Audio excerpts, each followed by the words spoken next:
I'm a microbiologist. My specialty? Fungal and viral mutations.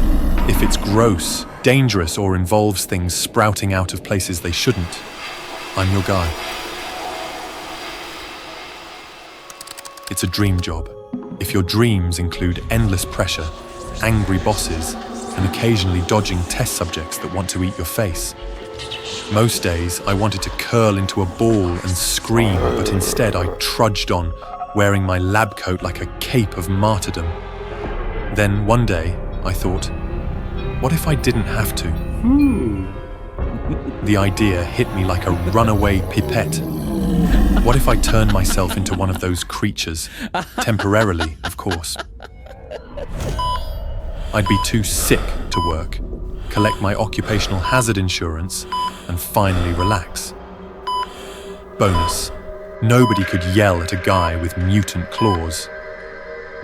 Thus began the project. I concocted a gas designed to mutate human bodies for 3 days.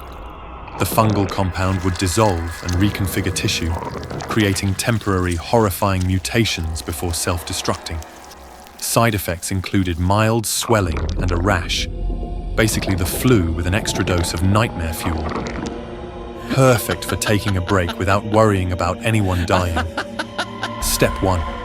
Test it on myself, because that's always the best idea, right? I dipped my finger into the glass jar containing the gas.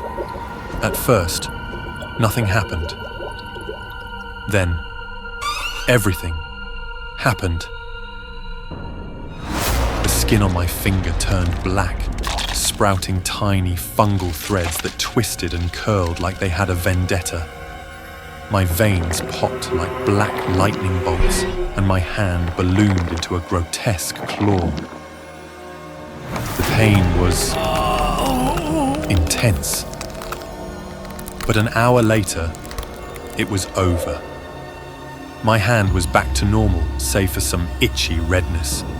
I even high-fived myself with my non-mutated hand for pulling it off. The plan was working. By lunchtime, everything was ready.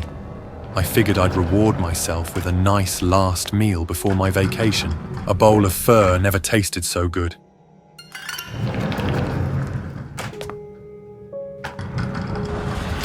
When I got back, though, something was wrong. The capsule was locked. Inside was Min, my overly curious colleague, slumped over like he'd just taken a really bad nap. My stomach dropped faster than my high school GPA. The idiot must have activated the gas while snooping around. "Min!" I shouted, banging on the glass. No response. And then he moved. His body spasmed as fungal veins crept across his skin. His limbs contorted, his jaw unhinged, and his head grew. A massive, mushroom-like structure burst from his skull, spraying spores across the pod. Min, buddy, you okay?" He roared.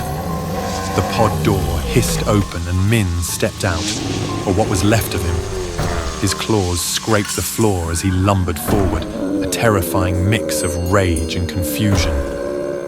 "Okay, let's not do anything rash," I stammered, backing away. He didn't listen. One swipe of his oversized arm sent my lab bench flying. I dodged and bolted for the control panel, slamming the emergency lockdown button. The lab door sealed shut with a satisfying clang. No way was I letting the boss find out. If this got out, I'd be buried in work, overtime, and pay cuts. This mess was mine to fix. Unfortunately, Min wasn't a fan of locked doors. He pounded on the reinforced glass, cracks spiderwebbing with each hit. I needed a plan. Fast. Grabbing a fire extinguisher, I crept toward him. The second he broke through, I let loose a blizzard of foam, momentarily blinding him. He howled, swiping wildly, but I managed to activate the decontamination system. Gas filled the room, designed to neutralize pathogens and hopefully raging mushroom men. For a moment, it worked. Min staggered, coughing and wheezing. I started to breathe again. But then he adapted, because of course he did. Great. Desperation hit. My eyes darted to the capsule, the one thing that could even the odds. If I mutated myself, I might stand a chance. I sprinted for it, sliding into the pod like an action hero. But when I hit the activation button, nothing happened. Sparks flew from the control panel. Min's earlier rampage had severed the power supply. Of course! Why not? I slumped in the pod, exhausted. Min stalked closer, his heavy breaths filling the room. I closed my eyes, ready to accept my fate. But then, salvation arrived. The lab door burst open, and a team of security guards stormed in. They shot Min with tranquilizer darts and hit him with electrified nets. He thrashed and roared. But eventually, the beast went down.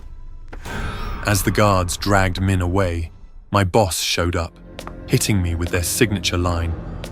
Care to explain what the hell just happened here? I gave a weak thumbs up. Science experiment? You'd think my problems ended there, but no. First, I was stuck writing a mountain of incident reports. Then, I was ordered to develop a cure for Min while taking over his workload. After a week of sleepless nights and more caffeine than any human should consume, I finally cracked it. Min was cured, though he wasn't thrilled about the whole mutant mushroom thing. Fair. As for me, I learned an important lesson.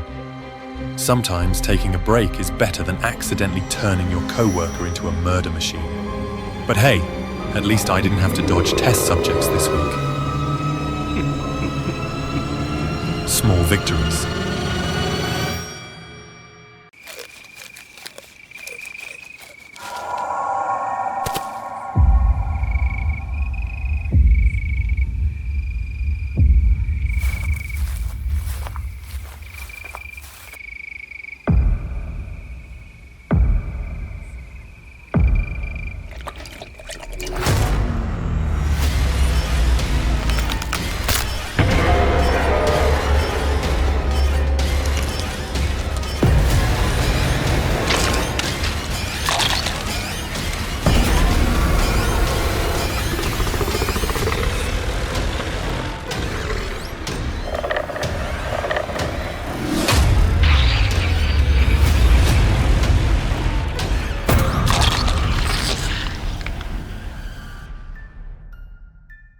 This is my first night shift at G-Zoo.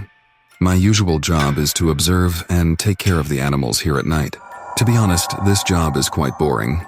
I just sit in front of a screen and watch them sit, stand, or walk around for hours.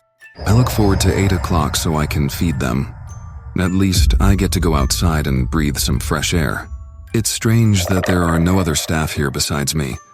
Maybe not many people are willing to work the night shift. But for me, I agreed because it's an easy job with good pay. Somehow, today the deers look more energetic than usual, constantly hopping around. Hey Tiger growled and the camera No 8 went off, startling me a little. It's probably hungry, time to feed them. Both my hands are carrying heavy buckets of meat. I take the food to the tiger and toss them some red meat. But the tiger just lies there, not even bothering to eat. I get closer and see the tiger lying on its back in a strange position. I smell the stench of blood and start to feel uneasy. I try to stay calm, but it's too dark to tell if the black stripes on its skin are blood or not. Then I notice small bite marks on its lower belly. Suddenly, I hear the sound of banging on the enclosure door and the screeching of the gorillas. I immediately run over, thinking the situation there might be more serious.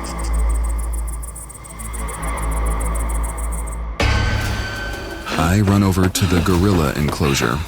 One of them is writhing on the ground, while the other two look terrified. I approach the cage, open the door, and step inside.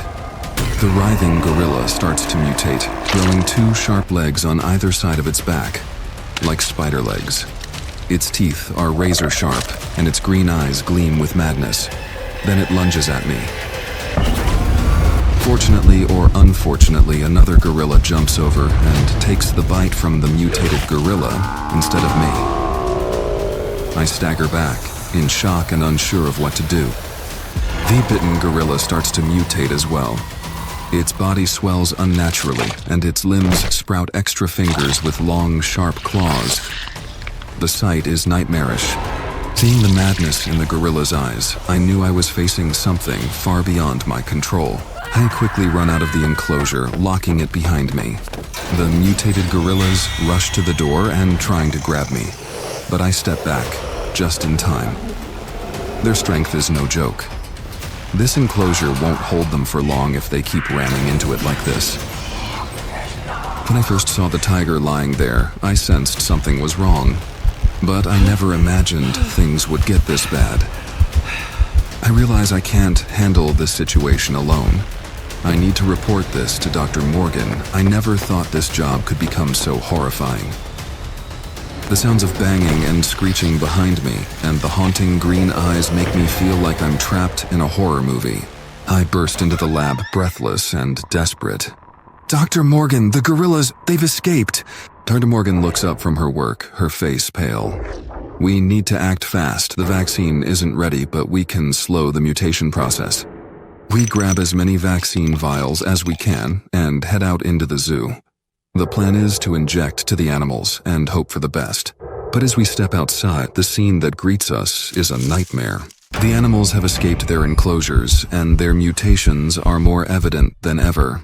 The giraffe's necks twist like snakes. The limbs of the crocodile became larger, sturdier, and elongated, making it move faster. From both sides of the elephant's neck, tentacles of an octopus began to sprout, moving eerily through the air. The gorillas are the worst. They move with terrifying speed and agility, their eyes gleaming with malevolent intelligence. We split up, trying to cover as much ground as possible.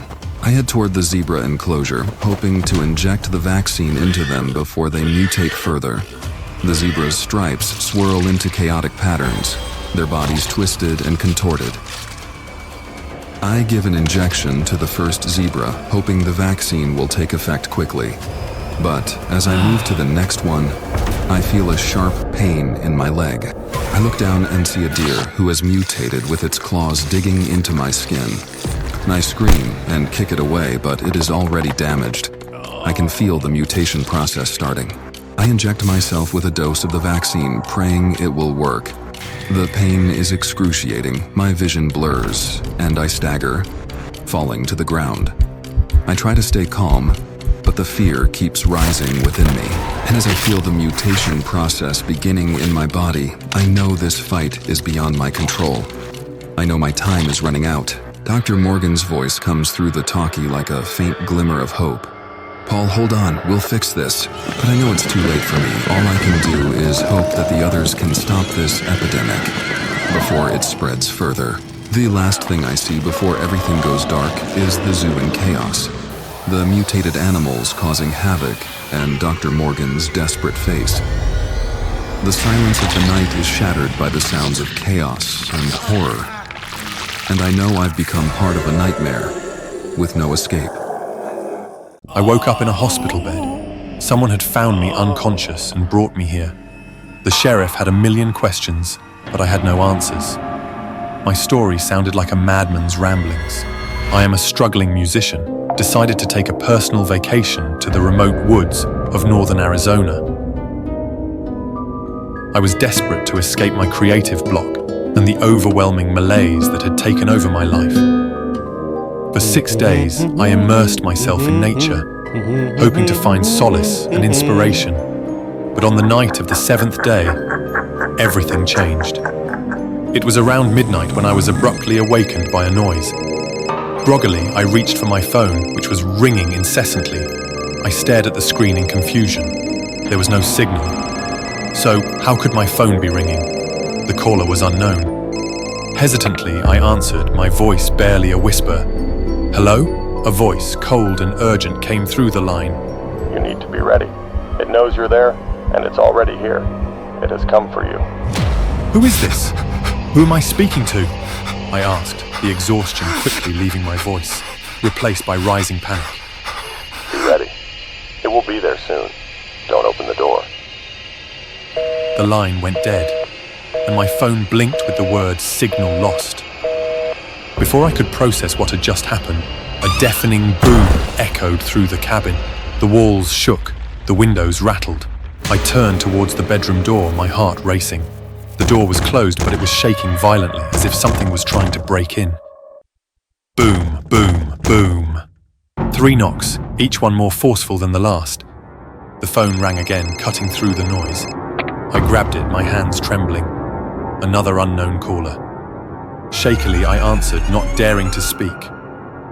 It knows you're in there. It won't be polite for long. Get under the bed. Hide. The line went dead again. With no time to lose, I crawled under the bed, my heart pounding in my ears. The door exploded. Shards of wood flew across the room, some embedding in my skin. I bit back a scream, tears streaming down my face from the pain. In the doorway stood a pair of feet, massive legs that looked like tree trunks, covered in mossy green and brown, with a texture so wooden it seemed inhuman. The creature's heavy, ragged breaths filled the room, along with the stench of rot and decay. It was a scent so putrid I had to cover my mouth and nose to keep from gagging. The creature circled the bed, its presence overwhelming. My blood ran cold as the temperature in the room plummeted. I could see my breath as it let out a roar that shook me to my core, a sound like a mix of a jet engine's roar and a grizzly bear's growl. Just as it seemed the creature would flip the bed and find me, it stopped. It turned and lumbered out of the room. I released the breath I didn't know I was holding, my body shaking with relief and fear. The phone rang again and I answered it, my voice a desperate whisper. What was that? Who are you? How did you know it was coming? There's no time. It knows where you are. You need to run. Jump out the window and keep running until you reach the highway. Don't come back until morning. Are you insane? How can I outrun that thing? You have to. It's the only way. The line went dead. I didn't have time to think.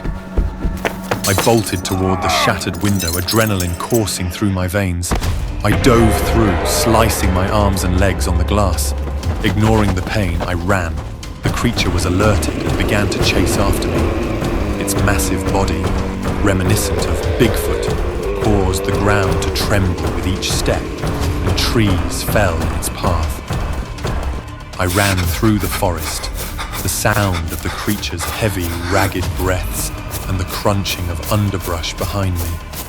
Its immense size made it terrifyingly fast, closing the distance between us quickly. I could feel its presence growing closer, the ground shaking more violently.